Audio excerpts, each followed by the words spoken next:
ಸಿಟಿಯ ಹೃದಯ ಭಾಗದಲ್ಲಿರುವ ಸಿಬಿಎಸ್ ಗಂಜ್ ಹಮಾಲರ ಸಂಘದ ಕಾರ್ಯಾಲಯದಲ್ಲಿ 77ನೇ ಗಣರಾಜ್ಯೋತ್ಸವವನ್ನು ಸಡಗರ ಸಂಭ್ರಮದಿಂದ ಆಚರಿಸಲಾಯಿತು. ಸಿಬಿಎಸ್ ಗಂಜ್ ಹಮಾಲರ ಸಂಘದ ಅಧ್ಯಕ್ಷರಾಗಿರುವ ನಿರುಪಾದಿ ಬೆಣಕಲ್ ಅವರು ರಾಷ್ಟ್ರಧ್ವಜಾರೋಹಣವನ್ನು ನೆರವೇರಿಸಿದರು. ಸಿಬಿಎಸ್ ಗಂಜಮಾಲರ ಸಂಘದ ಪ್ರಧಾನ ಕಾರ್ಯದರ್ಶಿಯಾಗಿರುವ ಲಿಂಗರಾಜ್ ಕ್ಯಾಂಪ್ ಕೃಷ್ಣ ನಾಯ್ಕ ನೇತೃತ್ವದಲ್ಲಿ ನಡೆದ 77ನೇ ಗಣರಾಜ್ಯೋತ್ಸವ ಆಚರಣೆ ಕಾರ್ಯಕ್ರಮದಲ್ಲಿ ಮಹಾತ್ಮ ಗಾಂಧಿ ಆಟೋ ಚಾಲಕರ ಸಂಘದ ಪದಾಧಿಕಾರಿಗಳು, ರಾರಿ ಯೂನಿಯನ್ ಸಂಘದ ಪದಾಧಿಕಾರಿಗಳು ಹಾಗೂ ಸಿಐಟಿಯು ಆಶ್ರಯದಲ್ಲಿರುವ ಎಲ್ಲ ಸಂಘಟನೆಗಳ ಪದಾಧಿಕಾರಿಗಳು, ಹಮಾಲಿ ಕಾರ್ಮಿಕರು ಪಾಲ್ಗೊಂಡಿದ್ದರು.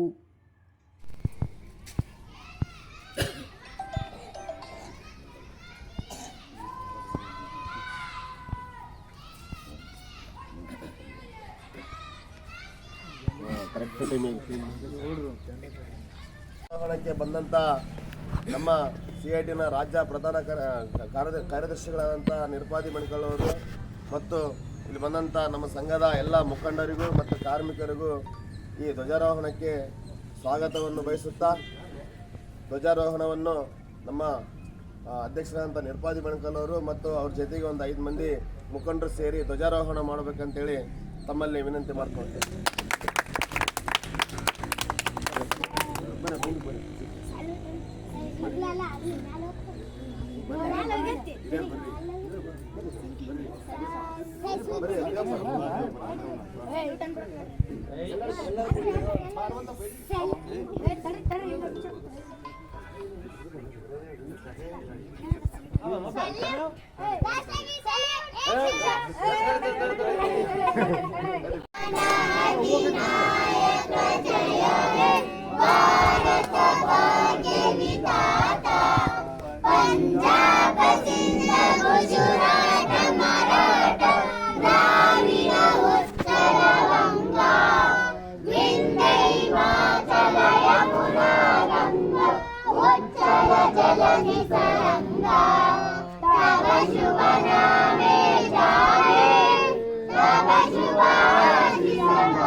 77ನೇ ಗಣರಾಜ್ಯೋತ್ಸವನ ಇಡೀ ದೇಶಾದ್ಯಂತ ಆಚರಣೆ ಮಾಡ್ತಾಯಿದ್ದೀವಿ.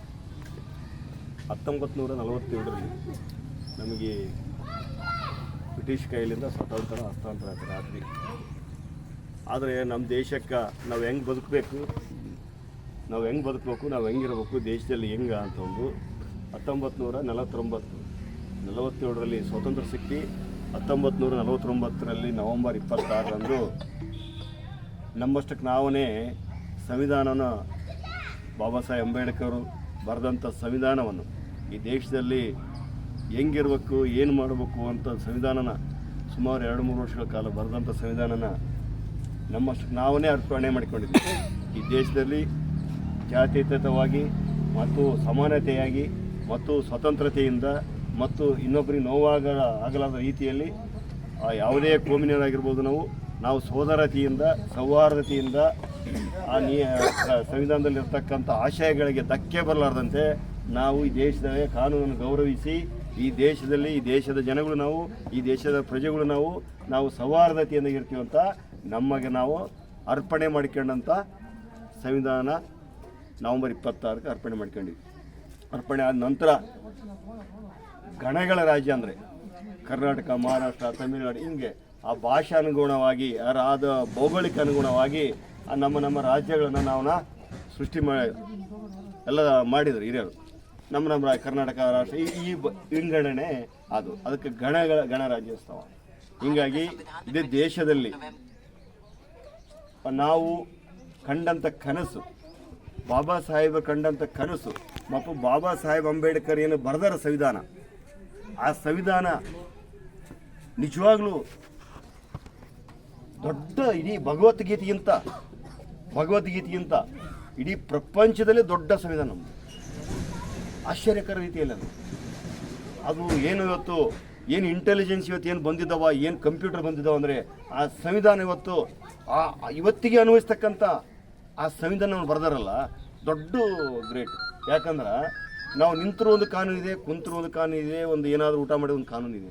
ಅಷ್ಟು ಬರಿಬೇಕಂದ್ರೆ ಇದೆಯಲ್ಲ, ಅದು ಜಾರಿ ಆಗಬೇಕಾಗಿದೆ. ಇವತ್ತಿನ ದಿನದಲ್ಲಿ ಇವತ್ತು ಸಂವಿಧಾನನ ಕಾಪಾಡ್ತಕ್ಕಂಥ ಜವಾಬ್ದಾರಿ ನಮ್ಮ ಮೇಲಿದೆ. ಸಂವಿಧಾನನ ಕಾಪಾಡ್ತಕ್ಕಂಥ ಜವಾಬ್ದಾರಿ ಇವತ್ತು ದೇಶದಲ್ಲಿ ಸಂವಿಧಾನದಲ್ಲಿ ಏನು ಬರೆದಿಟ್ಟಿದ್ದಾರ, ಜಾತಿನೇ ಇಲ್ಲ, ಜಾತ್ಯತೀತವಾಗಿರಬೇಕು, ಸೌಹಾರ್ದತೆವಾಗಿರಬೇಕು, ನಾವೆಲ್ಲ ಭಾರತೀಯರು, ಎಲ್ಲರಿಗೂ ಉದ್ಯೋಗ ಬೇಕು, ಶಿಕ್ಷಣ ಬೇಕು, ಎಲ್ಲರಿಗೂ ಮನೆ ನಿವೇಶನ ಬೇಕು, ಎಲ್ಲ ಬೇಕಂತ ಬರೆದಿಟ್ಟಿದ್ದಾರೆ. ಇವತ್ತು ಅದು ಜಾರಿ ಆಗ್ತಾ ಇದೆಯಾ? ಇವತ್ತು ಸಂವಿಧಾನ ಇರ್ತಕ್ಕಂಥ ಆಶಯಗಳನ್ನು ನಾವು ಈಡೇರಿಸೋಕ್ಕಾಗ್ತಾ ಇದೆಯಾ? ಬಂಡವಾಳಶಾಹಿಗಳ ಪರವಾಗಿ ಇವತ್ತು ಉಪಯೋಗಿಸ್ಕೊಳಕತ್ತಿದ್ದಾರೆ ಅದನ್ನು. ಹೀಗಾಗಿ ನಾವು ಎಚ್ಚೆತ್ತುಕೊಂಡು ನಾವು ಸೌಹಾರ್ದತೆಯಾಗಿದ್ದೀವಿ ಮತ್ತು ಸೌಹಾರ್ದತೆಯಾಗಿರ್ತೀವಿ, ಸಮಾನತೆಯಾಗಿರ್ತೀವಿ. ಆ ದೃಷ್ಟಿಯಲ್ಲಿ ನಾವು ನಡ್ತೀವಿ. ಮತ್ತು ಯಾವತ್ತೂ ನಾವು ಕಾರ್ಮಿಕರು ದುಡಿಯೋ ವರ್ಗ ಸಂವಿಧಾನ ಕಾನೂನು ಬಿಟ್ಟು ಯಾವತ್ತೂ ನಾವು ಹೋಗೋದಿಲ್ಲ. ಸೌಹಾರ್ದತೆಯಾಗಿ ಇರ್ತೀವಿ. ಇದು ಸೌಹಾರ್ದತೆಯ ಸಂಕೇತ, ಸೌಹಾರ್ದತೆಯ ತೋಟ. ಎಲ್ಲ ಜಾತಿ ಜನಾಂಗದ ಇದು ಬಂದಿದೆ, ಸರ್ವ ಜನಾಂಗೀಯ ಶಾಂತಿಯ ತೋಟ ಕರ್ನಾಟಕ. ಆ ತೋಟದಲ್ಲಿ ನಾವಿದ್ದೀವಿ. ನಾವು ದುಡಿಯುವ ವರ್ಗ, ದುಡಿಯುವಲ್ಲಿ ಜಾತಿ ಧರ್ಮ ಯಾವುದಿಲ್ಲ, ನಾವು ದುಡಿಯುವ ಜಾತಿ. ಹೀಗಾಗಿ ಸಮಾನತೆ ಮತ್ತು ಸೌಹಾರ್ದತೆ ನಮ್ಮ ಉಸಿರು. ಸಮಾನತೆ ಸಮಾನತೆ ಅಂದರೆ ಏನು ದೊಡ್ಡದಿಲ್ಲ. ಸಮಾನತೆ ಅಂದರೆ ನಾವು ದುಡ್ದಲ್ಲಿ ಗೊತ್ತಿದೆ, ನಾವು ದುಡ್ಕೊಂಡಲ್ಲಿ ಗೊತ್ತು ಮಾಡ್ಕೊಂಡ್ಬಿಡ್ಬೇಕು. ದುಡ್ದು ಸರಿ ಸಮಾನ ಹೆಂಚ್ಕೊಂಡು ಹೋಗೋಲ್ಲ, ಅದೇ ಸಮಾನತೆ. ಅದು ಎಲ್ಲದರಲ್ಲಿ ಬರಬೇಕು. ಸಮಾನತೆ ಅನ್ನೋದು ಎಲ್ಲದರಲ್ಲಿ ಬರಬೇಕು. ದುಡಿದು ಹಂಚೋದ್ರಲ್ಲಿ ಮತ್ತು ಜಾತ್ಯತೀತವಾಗಿ ಮತ್ತು ಎಲ್ಲ ಭೌಗೋಳಿಕವಾಗಿ ಮತ್ತು ಆರ್ಥಿಕವಾಗಿ ಮತ್ತು ಶಿಕ್ಷಣ ಮತ್ತು ಆರೋಗ್ಯ ಎಲ್ಲ ಕ್ಷೇತ್ರದಲ್ಲಿ ಸಮಾನತೆ ಬೇಕು. ಆ ಸಮಾನತೆ ಸಂವಿಧಾನದಲ್ಲಿದೆ.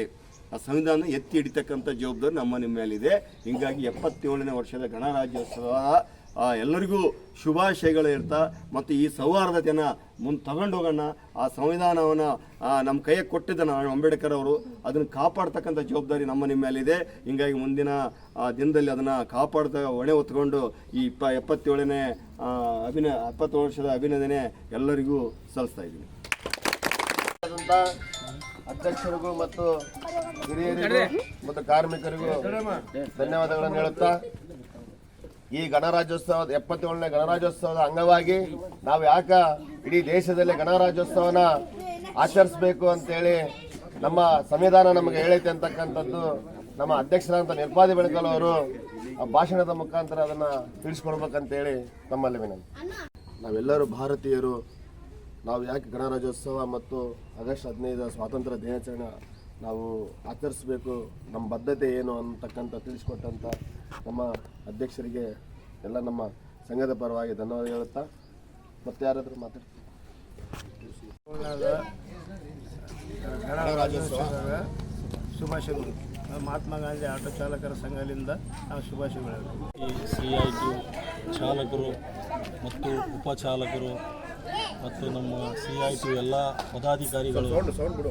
ಪದಾಧಿಕಾರಿಗಳು ಇದ್ದ 77ನೇ ಗಣರಾಜ್ಯೋತ್ಸವದ ಎಲ್ಲ ನಮ್ಮ ಸಂಘದ ಪದಾಧಿಕಾರಿಗಳಿಗೆ ಮತ್ತು ಚಾಲಕರಿಗೆ ಉಪಚಾಲಕರಿಗೆ ಗಣರಾಜ್ಯೋತ್ಸವದ ಅಂಗವಾಗಿ ಹಾಗೂ ನಮ್ಮ ವಾಹನ ಚಾಲಕರ ಸಂಘದ ವತಿಯಿಂದ ಹಾಗೂ ಆಟೋ ಚಾಲಕರ ಸಂಘದ ವತಿಯಿಂದ ಹಾಗೂ ಹಮಾಲಿ ಫೆಡರೇಷನ್ ಸಂಘದ ವತಿಯಿಂದ ಹಾಗೂ ಕಾಲಿಚೀಲ ಫೆಡರೇಷನ್ ವತಿಯಿಂದ ಇವತ್ತು ಗಣರಾಜ್ಯೋತ್ಸವ ಏನಪ್ಪ ಅಂತ ಹೇಳಿದರೆ 77ನೇ ಗಣರಾಜ್ಯೋತ್ಸವ ಅಂಗವಾಗಿ ಯಾವುದು ಜಾತಿ ಭೇದ ಭಾವ ಇಲ್ಲದೆ ಗಣರಾಜ್ಯೋತ್ಸವ. ಈ ಗಣರಾಜ್ಯೋತ್ಸವವಾಗಿ ನಮ್ಮ ಡ್ರೈವರ್ ಸಂಘದಿಂದ ಹಾಗೂ ಆಟೋ ಸಂಘದಿಂದ ನಾವು ಶುಭಾಶಯವನ್ನು ಕೋರುತ್ತೇವೆ.